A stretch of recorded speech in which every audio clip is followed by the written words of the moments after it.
व्यवहार की उत्प्रेरक हैं भावनाएं। परम पूज्य गुरुदेव को नमन। भावनाओं के अनुरूप ही दृष्टिकोण उपजता है और जैसा दृष्टिकोण बन जाता है कालांतर में वैसी ही भावनाएं जन्मने लगती हैं। भावनाएं और दृष्टिकोण एक दूसरे के कारक भी हैं और परिणाम भी। दोनों एक दूसरे पर आश्रित हैं। एक ही वस्तु के प्रति लोगों के भिन्न भिन्न दृष्टिकोण हो सकते हैं। भावनात्मक अस्थिरता से ही मनोविकृति पनपती है। आजकल भावनाओं का उतार चढ़ाव सुर्खियों में है। खासतौर पर घृणा, द्वेष, कुंठा जैसी भावनाएं और उनसे उपजती हिंसा चारों ओर उथल पुथल मचाती नजर आ रही है। बच्चे से लेकर प्रौढ़ व्यक्ति तक अपने लिए हिंसा को संतुष्टि पाने का एक पक्का, सीधा और सरल तरीका मानकर अपनाते जा रहे हैं। पहले अनैतिक घटनाएं कम घटती थीं, पर अब इनकी भरमार है। औरतों और धर्म का नाम लांछित करते हुए सारी शर्म हया छोड़ अनेक चतुर चालाक लोग धर्म के संस्थागत रूप की आड़ में भावनाओं से खेलते हुए दुखी, कठिनाई में पड़े व सुख की चाह रखने वाले लोगों का गिरोह बनाकर शोषण करते रहते हैं। इन सब घटनाओं से जुड़े आंकड़ों पर विचार करें तो स्पष्ट हो जाता है कि इन सब में अपने सुख के लिए दूसरों को शारीरिक, मानसिक रूप से पीड़ा और हानि पहुंचाई जाती है। कोशिश यही रहती है कि किसी तरह अपने को प्रत्यक्ष या अप्रत्यक्ष रूप से संतुष्ट किया जाए। इच्छाओं की इस छटपटाहट के लिए हमारे आसपास का परिवेश उत्तेजना के अवसर भी खूब दे रहा है। मीडिया और विज्ञान नित्य नए आकर्षणों के साथ असंतुष्टि और अतृप्ति के मनोभावों को सतत प्रसारित एवं प्रचारित करते रहते हैं। प्रभावशाली ढंग से बताते रहते हैं कि अमुक चीज़ों के अभाव में हम कुछ कमतर मनुष्य हैं, अधूरे हैं। ऐसे में हमारी परिस्थितियां खंडित या अपर्याप्त हैं। यह भाव हम में से अधिकांश के जीवन का स्थायी भाव बनता जा रहा है।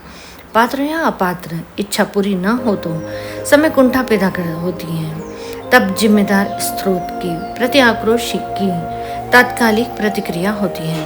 हिंसा, लोभ, आसक्ति और भावनाओं के जोड़ तोड़ से सामाजिक जीवन में इस तरह की प्रवृत्ति बढ़ रही है। तीव्र भावनाएं हमारे निर्णय की क्षमता या विवेक को प्रभावित करती हैं।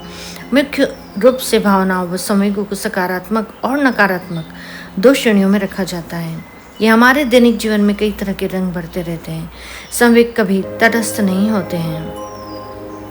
दिन प्रतिदिन का आकलन करें तो पता चलता है कि कोई व्यक्ति अपेक्षाकृत अधिक सकारात्मक या नकारात्मक दशाओं का अनुभव करता है। मानवीय संवेगों की अनुभूति घटनाओं की समझ या व्याख्या पर निर्भर करती है। परिस्थिति के आकलन के आधार पर ही भिन्न भिन्न संवेगों का अनुभव किया जाता है। सामाजिक सांस्कृतिक दृष्टि से विचार करें तो आचारों से जुड़े नैतिक संवेग अधिक महत्वपूर्ण होते हैं। नैतिक संवेगों को हम बचपन से सीखते हैं और वे सहजात जैसे हो जाते हैं। अपनी संस्कृति के अनुरूप हम परिस्थितियों के नैतिक पक्ष का मूल्यांकन करते हैं। जब नैतिक आत्मचेतना विकसित होती है तो व्यक्ति स्वयं के अपने व्यवहार को दंडित या पुरस्कृत करता है। लज्जा, ग्लानि व पश्चाताप नैतिक भावनाएं हैं। भावनात्मक उबाल नैतिक कार्यों की ओर उन्मुख करता है। दान देना, गलतियों के लिए क्षमा मांगना या पीड़ितों का पक्षधर होना भी ऐसे ही नैतिक आचरण है।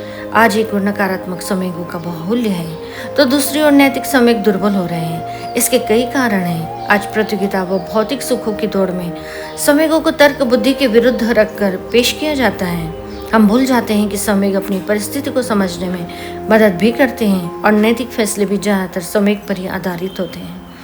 जहाँ हिंसा के मनोभाव हमारे भीतर पशुता के भाव को व्यक्त करते हैं तो वही नैतिकता हमें गरिमा देती है और सभ्य व्यक्ति बनाती है। पशुता के विपरीत वह मानवता का उच्चतम स्वरूप उपस्थित करती हैं। नैतिक मनोभाव और व्यवहार इस रूपांतरण को रेखांकित करते हैं। नैतिक मनोभाव दूसरों के हित से जुड़े होते हैं, अतः भावनाओं को समझकर इन पर ध्यान देने की जरूरत है। इतने महत्व के बाद भी इस विषय पर विशेष ध्यान नहीं दिया जाता है। मनोवैज्ञानिक शोधों में भी नकारात्मक भाव जैसे क्रोध पर तो ध्यान गया है, पर शेष सभी उपेक्षित पड़े हैं। आत्मचेतन संवेग नैतिक आचरण के लिए जरूरी है। इनमें यह सच सोच कि हमारा व्यवहार दूसरों को प्रभावित करता है, अतः हमें ऐसा व्यवहार करना चाहिए कि दूसरों को बुरा न लगे। यह महत्वपूर्ण होता है। धर्म की व्यापक अवधारणा में धैर्य, क्षमा, अहिंसा, मैत्री, करुणा, दया, उदारता, सत्य, आक्रोश जैसे नैतिक भावों और संवेगों पर बल दिया जाता है। इनकी प्रतिष्ठा में ही सह अस्तित्व और सामाजिक जीवन की समरसता सुरक्षित हो सकती है। व्यक्तित्व की भिन्नता ही किसी व्यक्ति के उत्थान पतन का कारण बनती है। अच्छा दृष्टिकोण व्यक्तित्व के गुणों का विकास करता है, वहीं कुदृष्टिकोण व्यक्तित्व के दोषों और विनाश का कारण बनता है। अच्छा दृष्टिकोण अपनी आशामी प्रवृत्ति के कारण जीवन शक्ति का संचारक और संवाहक बनकर उसे सफल, सुखद, सरस और समृद्ध बनाता है, जबकि कुदृष्टिकोण अपनी निराशावादी वृत्ति के कारण जीवन को निगल लेने वाले अंधकार को नित गहनतर करता जाता है।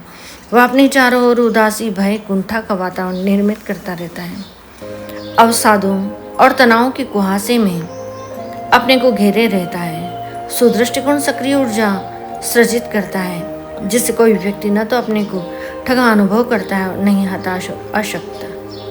प्राण अपनी इस चिरस्फूर्तता को सुकृत्यों में परिवर्तित करने और अपने लक्ष्य को प्राप्त करने के लिए सदैव क्रियाशील रहता है।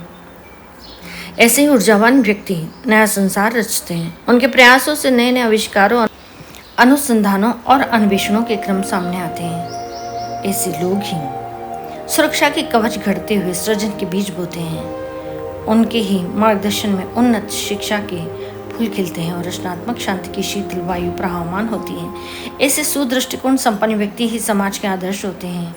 लोग उनके अनुसरण और अनुकरण से ही अपने जीवन को सार्थक एवं धन्य बनाते हैं।